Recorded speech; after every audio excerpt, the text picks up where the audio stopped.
Fatin nuk ja di, por as shpresë për ta parë të gjallë nuk ka.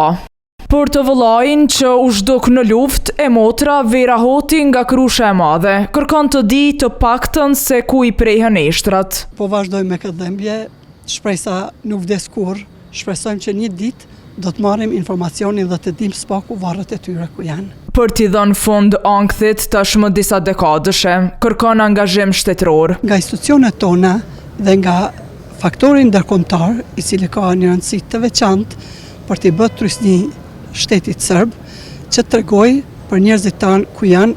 Ky e rastet e të tjerëve që mbesin të pagjetur, u kërkuan edhe gjatë vitit të kaluar në më shumë se 30 lokacione, por më tepër u gjetën gjymtyr të personave që tashmë ishin identifikuar. Flasim dikun për 26 identifikime të tilla, pra identifikime të reja, edhe dikun më shumë se 20 apo 21 bashkime, pra pjesë shtrore këta që janë shumë edhe po që është konfirmuar pasaj që për klasën viktimat që janë identifikuar gjatë viteve para prak. Andaj 2025 po thuhet që nuk ishte hiç vit i suksesshëm për këtë mision. 28 venda janë hulumtuar në brendësitë e Kosovës, ndërsa një ka zhjel të Serbisë, është hulumtuar në 7 orë, do të thotë cilojnat serbe që din t'i bën aja e ka ndërprer do të thotë në 9 orë dhe kështu politikisht shtyhet të procese jashtë Kosovë. Pati edhe të lashe të tjera. Problem tjetër është mosmbajtja e takimeve dhe këtu mendoj që Bashkimi Evropian si ndërmjetësues në dialog